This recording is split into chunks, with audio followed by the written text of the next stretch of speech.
We Beat the Street, Chapter 13. If he dies, you get charged with attempted murder. Rameek, 11th grade.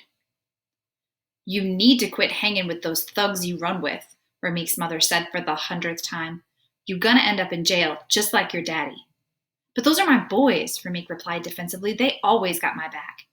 They're gonna end up putting your back in prison or a cemetery, his mother asserted.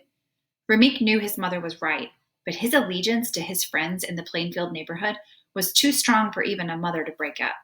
It was just plain hard for Rameek, trying to figure out how to become a man in a place where manhood is measured differently than the way your mother sees it. I'll be back in a couple of hours, Rameek said, as he grabbed his black trench coat. It was the day before Thanksgiving, and the house was filled with the pleasant smells of turkey gravy and apple pie, but he was a little angry that she kept at him for things over which he had no control.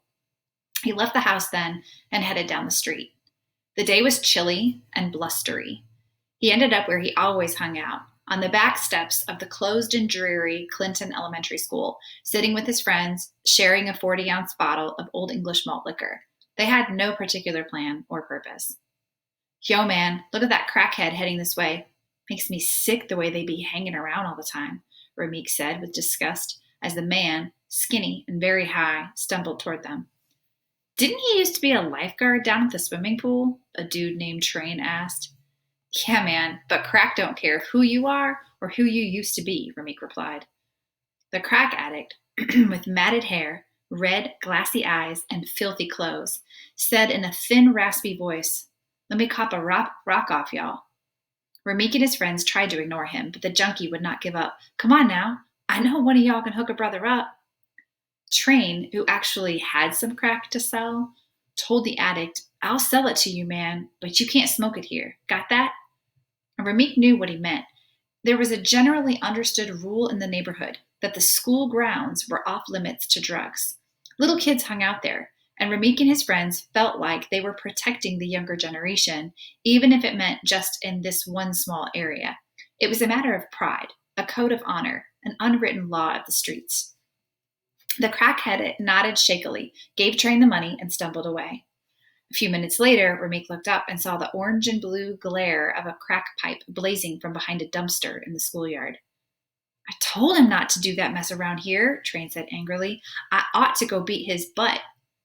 As if on cue, Rameek, Train, and the other boys put down their bottles and walked over to the dumpster. Train yelled at the crackhead, I thought I told you, man. You don't be smoking that stuff around here.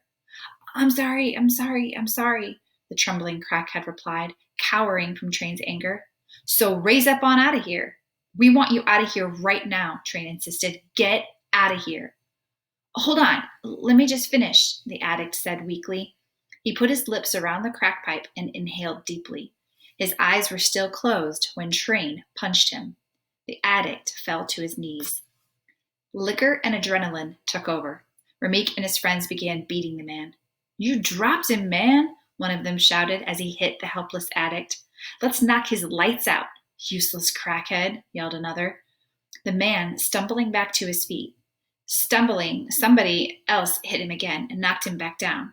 He moaned, writhing in pain on the ground. Rameek and his friends were out of control. Rameek lifted the man up, not to help him, but so he'd be a better target. They hit him again and again. For 15 or 20 minutes, they beat the man until he could barely move. Their anger at the man made no sense, but somehow he represented all the drugs, all the death, all the sorrow they saw on the streets every day, and their pent-up rage exploded all over the man's body. Suddenly, Rameek reached into the pocket of his trench coat and pulled out a small switchblade. Check this out, he said with bravado as he waved the knife in the air. The looks of awe and admiration on the faces of his friends encouraged him, but Rameek was suddenly afraid to use the knife and afraid not to use it. He jabbed the man in the thigh, hoping inwardly that he had not really injured him. He slipped the knife back into his pocket, trying to appear as cool as the look on the faces of his friends as they admired his courage. They left the man lying on the sidewalk, bruised and bleeding. Calmly, they walked to the store, bought 3 candy bars, then sauntered back to the parking lot of the school. It didn't occur to Rameek that anyone would care about the beaten drug addict until he heard the siren of a police car. He was genuinely surprised. "What are we going to do?" Ramik asked. "Should we run?" "Just play it cool," Train said. "They ain't got nothing on us." A police officer approached them. Ramik's heart thudded, but he pretended to look bored. "We got a report that some dudes who fit your description beat up somebody pretty bad," he said. "It wasn't us," Ramik told him. "The man who got beat up said one of you was wearing a black trench coat and had a knife," the officer said. Ramik felt his knees go weak. The policeman made him stand up and patted him down. He missed the knife. Ramik gave a sigh of relief. Then a second officer said, "Let me pat this one down again." "I ain't got no knife," Ramik yelled. "Your buddy already checked me out." The policeman ignored him. "You better not be lying to me, boy." "I ain't lying," Ramik said, was trembling with fear. Slowly and carefully, the second officer frisked Ramik. He whispered in Ramik's ear, "If I find a knife, I'm going to hurt you." He found the knife. "I told you not to lie to me," the officer said angrily. He threw Ramik against the police car, then kneed him in the stomach. Ramik groaned in pain and anger and fear as he was handcuffed. The crack addict, who was being wheeled into an ambulance by now, looked up and identified Ramik, Train, and the others as the ones who had assaulted him. Ramik and his friends were tossed into the back of a police car and taken down to the station. Ramik, who just a couple of hours ago had left a home full of the soothing smells of Thanksgiving dinner, was stuck in the back of a police car that smelled vaguely of sweat, urine, and disinfectant. "That crackhead you beat up is critically injured," a policeman told them when they arrived at the station. "He may die." Ramik shuddered in fear. "What does that mean?" he managed to ask. The policeman didn't blink an eye. "If he dies, you get charged with attempted murder." "Oh my God," Ramik whispered to himself.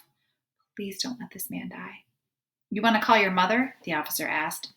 Ramik nodded, called his mother, and tried to explain to her what had happened. "Oh, we didn't mean to hurt him. We just got carried away," he said to her. He knew it sounded weak. "Well, why don't you just think about that for a while?" his mother snapped back. "You're not going to come get me?" he asked. "No, I'm not. You sit there for a while and see what jail is really like. Maybe this will teach you a lesson." She hung up the phone. Ramik was taken in handcuffs to a detention center in a nearby town. His mother, who decided at the last minute to come and rescue him, got there too late. And since it was a holiday weekend, Ramik would be forced to stay in jail until Monday. He was placed in his cell with two other boys he didn't know. The cell consisted of a toilet and two cots, both of which were occupied, so the officer told him to sleep on the floor. On Thanksgiving morning, instead of waking up in his own bed to the smells of Thanksgiving and the sound of football games and parades, Ramik woke stiffly on the cold concrete floor of a jail cell. He spent 4 days in that detention center. He ate terrible food, endured embarrassment and humiliation as he used the toilet in front of his cellmates, and even heard late one night the horrifying but unmistakable sounds of a boy being raped. Ramik felt like a caged animal. Some of the boys in the jail had been there many times. Many seemed to accept jail as part of their life, as their inevitable future. But Ramik bristled at the thought. "Never again," he told himself. "I am not going to waste my life this way." When he was released, he was at first ashamed to tell George and Samson what had happened. The three of them talked about football games and girls and applying to Seton Hall as if the world were unchanged. But Ramik's fear of what might happen to his future shaded everything. In January, he attended a hearing before a judge. Several teachers and family members had written letters on his behalf asking for mercy. The crack addict did not show up, however, so the case was continued. A second hearing was held. Once again, the addict did not show up. A third hearing was set. Ramik, dressed in a suit and tie, waited for the worst to happen, but again, the man they attacked did not appear in court. The judge finally threw out the case, and after several stern warnings from all involved, Ramik was allowed to go home. "Thank you, God," Ramik whispered. He felt as if he had been racing blindfolded to the edge of a cliff and had been grabbed and saved just as he was about to descend into a pit from which there was no escape. He swore he'd try to stay out of trouble, to hang with Samson and George Moore, aim for higher goals. For a while, it worked. A conversation with Dr. Ramik Hunt. Thanksgiving in jail. Waking up in jail was a surreal experience. That first morning, I honestly thought I was having a bad dream. When I opened my eyes and realized I wasn't dreaming, I was terrified. I'd gotten myself into a big mess, and it was horrible. I had almost taken the life of another human being. How could I have been so heartless and cruel? That experience taught me so much. I learned up close about all the horrible things that happen to people in jail: beatings, stabbings, rapes. The next thing I learned took me by surprise. I realized I wasn't free. I looked out the window and saw all the people going about their daily lives and realized I wasn't able to do that. I couldn't go to school, I couldn't go to the store, and I couldn't get a bite to eat at the local takeout. All I had were stale milk and processed turkey for that Thanksgiving meal. I had given up on my chance to make choices and freely decide what I wanted to do each day. It was stifling. Finally, I came to a realization while I was in that jail that changed my life forever. When I looked around at everyone there with me, I realized none of them was thinking about freedom or choices or even the bad food. They were resigned to this life, as if that was how life was supposed to be. They had no goals, no future outside of those jail walls. That disgusted me most of all. With all of that, I prayed to God and asked for forgiveness. I told him that if he got me out of this mess, I would never be back again. And I never was. It took me some time to get my act all the way together. But after that experience, I was well on my way.